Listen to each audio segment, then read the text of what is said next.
오늘은 민수기 36장의 말씀을 묵상합니다. 민수기 36장은 요셉 자손 중에서 므낫세의 손자이며 마길의 아들인 길르앗 집안 가장들이 모세를 찾아와 이스라엘 지도자들이 모인 자리에서 아들이 없이 딸만 있는 가정에 주어진 재산 상속과 관련한 법적인 문제를 제기한 것에 대한 답변 형식으로 되어 있습니다. 모세는 그들이 제기한 문제에 대해서 하나님께 그 문제에 대한 답을 구했고, 그 답을 받은 모세가 이스라엘 백성들에게 하나님의 명령을 전달하니 그 문제와 직접적으로 관련되어 있었던 당사자들인 실로 부앗의 딸들이 그 명령에 순종하는 내용입니다. 하나님께서는 이미 모세를 통해서 이스라엘 백성들이 가나안 땅에 들어가게 되면 그 땅을 각 지파별로 제비 뽑아 나누어 정착하여 살 것을 말씀하셨습니다. 그리고 각 지파에게 할당된 그 땅은 하나님께서 그들에게 주시려고 이미 오래전부터 준비해 놓으신 땅으로 하나님과 그들 각자 사이의 언약과 축복의 보증으로 간주되었기에 항상 소중히 취급되었습니다. 그런데 어느 지파 어느 종족의 사람이 자기의 기업을 물려받은 아들이 없이 딸들만 있는 상태로 죽게 되어서 그 기업을 딸들에게 물려주게 되었을 때, 만약 그 딸들이 다른 지파 남자에게 시집을 가게 된다면 그 땅은 결국 원래 주어진 지파가 끝까지 지키지 못하게 되는 문제가 생기지 않겠느냐는 까다롭고 예민한 문제를 가지고 길르앗 집안 가장들이 모세를 찾아와서 문제를 제기했던 것입니다. 우리는 이 대목에서 하나님의 백성들에게 있어서 생명과도 같이 중요한 영적인 질서와 관련해서 아주 분명하고 아름다운 하나의 질서를 발견할 수 있습니다. 그리고 더 나아가 하나님과 그 백성의 관계는 분명한 영적인 질서를 통한 순종의 상태에서만 가장 아름답고 축복된 상태를 유지할 수 있다는 사실을 하나님께서 이 시간 우리 모두에게 분명하게 말씀하고 계시다는 사실을 깨닫게 되시기를 주님의 이름으로 축원합니다. 또한 우리는 오늘 말씀을 통해서 하나님께서 세워나가시는 하나님의 나라와 그 나라에서 누리게 될 평화와 기쁨, 그리고 행복은 반드시 그 하나님 나라를 만들어 가야 할 백성들의 순종을 통해서만 완성되어지게 된다고 하는 사실도 깨달아야 할 줄로 믿습니다.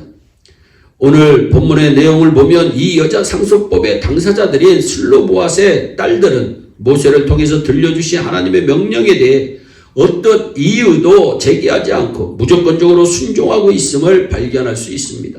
그들은 하나님의 명령에 순종하기 위해서 자신들에게 주어져 있었던 자유, 곧 이스라엘 남자라면 아무 제한 없이 결혼하여 사랑하며 살아갈 수 있었던 자유를 절제하고 자기들이 속한 지파의 남자들과 결혼한 사실을 증거하고 있습니다. 하나님은 모세를 통해서 마지막 순간까지 그들이 하나님께 순종하며 하나님께서 세우신 지도자에게 순종하는 것이 그것보다 훨씬 더 중요한 문제임을 깨우쳐 주시기를 원하셨던 사실을 믿으시기 바랍니다.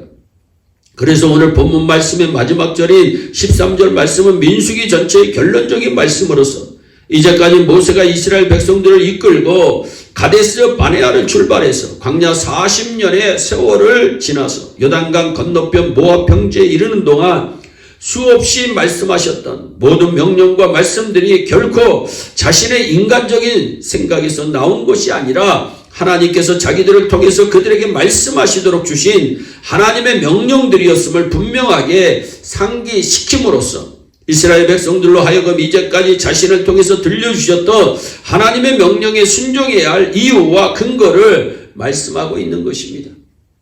사랑하는 여러분, 구약성경 출애굽기에서 민수기까지 이어지는 하나님의 말씀의 전체적인 흐름을 한번 상기해 보시기를 바랍니다. 하나님의 애굽을 출발해서 지금 요단강 건너편 모압 평지에 도착하기까지 길고 험난했던 과정 중에 끊임없이 하나님께서 세우셨던 지도자 모세와 더불어 하나님의 영광과 크신 권능으로 함께 하시면서 불신앙과 불순종의 이스라엘 백성들을 인도하게 하셨으며 그들에게 필요한 여러 가지 하나님의 명령들을 전하게 하심으로써 하나님께서 꿈꾸어 오셨던 하나님의 백성으로서의 모습, 그 하나님의 명령과 하나님께서 정하신 질서에 순종하는 하나님 나라 백성의 모습으로 그들이 변화되기를 원하셨던 것입니다. 이 기간 과정 중에 분명하게 드러나 있는 한 가지 사실은 바로 이 순종입니다. 늦가을 하늘을 쳐다보며 때를 지어 날아가는 기러기를 종종 보게 됩니다. 이 기러기들은 먹이와 따뜻한 곳을 찾아 4만 킬로미터를 날아간다고 합니다. 맨 앞에서 날아가는 리더를 중심으로 V자 대형을 그리며 머나먼 여행을 합니다. 가장 앞에 날아가는 리더의 날개짓은 기류의 양력을 만들어 주어서 뒤에 따라오는 동료 기러기가 혼자 날 때보다 70% 정도 쉽게 날 수 있도록 도와준다고 합니다. 그리고 기러기들은 먼 길을 날아가는 동안 끊임없이 울음소리를 내는데 그 울음소리는 앞에서 거센 바람을 가르며 힘들게 날아가는 리더에게 보내는 응원의 소리라는 것입니다. 이렇게 기러기는 4만 킬로미터의 머나먼 길을 가는 동안 만약 어느 기러기가 총에 맞았거나 아프거나 지쳐서 대열에서 이탈하게 된다면 다른 동료 기러기 2마리도 함께 대열에서 이탈해 지친 동료가 원기를 회복해 다시 날 수 있을 때까지 또는 죽음으로 생을 마감할 때까지 동료의 마지막까지 함께 지키다 무리로 다시 돌아오게 되는 감동적인 모습을 가지고 있다고 합니다.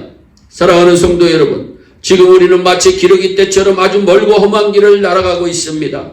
리더의 힘을 빼는 사람이 되지 말고 기러기 때와 같이 서로가 최상의 조화를 이루어 힘과 용기가 샘솟을 수 있도록 믿음 안에서 하나님께 순종하며 더 나아가서 목회자에게 순종하는 삶을 살아가심으로 하나님께서 원하시는 하나님의 나라를 이 땅에 세워가는 일에 귀하게 쓰임을 받게 되며 하나님의 큰 복을 누리는 여러분 모두가 되기를 주 예수 그리스도의 이름으로 축원합니다. 기도하겠습니다.